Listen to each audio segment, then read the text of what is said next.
બનશે ગુજરાત, આગળ વધશે ગુજરાત, પ્રગતિશીલ ગુજરાતના બણગા ફૂંકતી સરકારના શિક્ષણ વિભાગમાં ખૂબ મોટા પાયે ગોટાળા ચાલતા હોવાના અવારનવાર કિસ્સાઓ સામે આવે છે.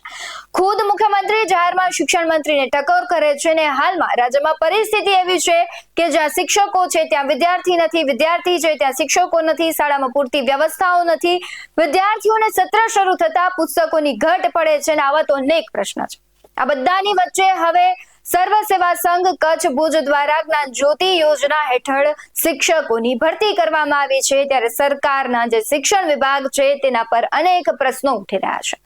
નમસ્કાર, BS9 TV ન્યૂઝમાં આપની સાથે હું ભગવતી વિશાવડિયા. ગુજરાતમાં હજારો લાખો ઉમેદવારો છે શિક્ષકની ભરતીની રાહ જોઈ રહ્યા છે. તેવામાં કચ્છમાં સરકારી પ્રાથમિક અને માધ્યમિક શાળાઓમાં શિક્ષકોની ઘટનો મુદ્દો હાલ ચિંતાનો વિષય બન્યો છે.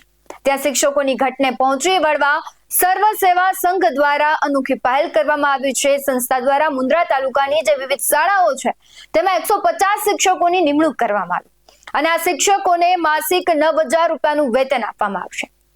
મુન્દ્રા તાલુકાની સરકારી શાળાઓમાં ભરતી કરવાની અને એનો હવાલો છે એ ખાનગી સંસ્થાને આપવામાં આવ્યો છે, ત્યારે આખરે શા માટે સરકારે ખાનગી સંસ્થાના ભરોસે ભરતી કરવાની જરૂર પડી તેવા અનેક સવાલ ઉઠી રહ્યા છે. સૌથી મહત્વનો પ્રશ્ન એ થાય કે આ ભરતી થયા બાદ પસંદ કરાયેલા શિક્ષકોને મહિને માત્ર 9,000 રૂપિયાનો પગાર આપવામાં આવશે. તેનો અર્થ એ થયો કે દિવસના માત્ર 300 રૂપિયા મળશે. આ શિક્ષકોની ભરતી ખરેખર ગુજરાતના યુવા ઉમેદવારો માટે મજાક સમાન છે, કારણ કે તમને કોઈ શિક્ષક તરીકે રાખે છે અને એ પણ માત્ર 2 જ મહિના માટે. ગામડાઓમાં અત્યારે એક વ્યક્તિની જે મજૂરી છે તે પણ 400 રૂપિયાથી વધારે હોય છે, ત્યારે શિક્ષકને માત્ર 9,000 રૂપિયા આપવામાં આવશે. તેના સાથે એક મજાક હોય તેવી આ એક આખો કિસ્સો સામે આવ્યો છે. આ વેતન મુન્દ્રામાં જે હંગામી ભરતી કરવામાં આવી છે અને તેના માટે છે. આપણે અનેક વખત આવી ઘટનાઓ જોઈએ છે, ત્યારે પ્રશ્ન એવો થાય કે સરકાર શા માટે યુવાનો સાથે આવું વર્તન કરી રહી છે? ઉમેદવારો તૈયાર છે, ક્વોલિફાઈડ છે, તો પછી શા માટે કાયમી ભરતી નથી કરવામાં આવતી? શિક્ષકોની રાજ્યમાં ઘટ છે તેમાં શંકાને કોઈ સ્થાન નથી. ઘટ છે તો પછી તેને પૂર્ણ પણ કરવી જ પડે, પરંતુ વિલંબ થઈ રહ્યો છે અને આવી જ્ઞાન જ્યોતિ યોજના હેઠળ ભરતી કરીને ઉમેદવારોની લાગણીઓને ઠેસ પહોંચાડવામાં આવી રહી છે. શિક્ષકોની ભરતી પ્રક્રિયામાં પણ હવે ખાનગીકરણ થઈ રહ્યું છે, ત્યારે ઉમેદવારો શિક્ષકને કાબિલ છે કે નહીં તે હવે કોઈ ખાનગી સંસ્થાઓ નક્કી કરશે. આવી ભરતી પ્રક્રિયામાં ખાનગી સંસ્થાને જોડવી એ સંકેત છે કે આ પ્રક્રિયામાં પણ ખાનગીકરણ થઈ રહ્યું છે, જે નજીકના ભવિષ્ય માટે નુકસાનકારક સાબિત થઈ શકે.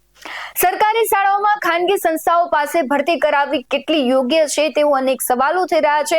મહત્વની વાત તો એ છે કે શ્રી સર્વે સેવા સંઘ દ્વારા જ્ઞાન જ્યોતિ યોજના હેઠળ નિમણૂક પત્ર પણ છે તે આપી દેવામાં આવ્યા છે. એટલું જ નહીં, પરંતુ તમામ પ્રકારના નિર્ણયો લેવાની સત્તા પણ આ સંસ્થાને જ સરકારે આપી દીધી છે. તમને શું લાગી રહ્યું છે? આમ આપણે એક તરફથી જોઈએ તો જે સંસ્થા છે એ સારું કામ કરી રહી છે, પરંતુ સરકાર પર અનેક સવાલો ઉઠી રહ્યા છે. શિક્ષણ વિભાગ છે તેના પર અનેક સવાલો ઉઠી રહ્યા છે કે જ્યારે આટલા બધા શિક્ષકો છે તે ક્વોલિફાઈડ છે તો તેમની ભરતી કેમ નથી કરવામાં આવતી?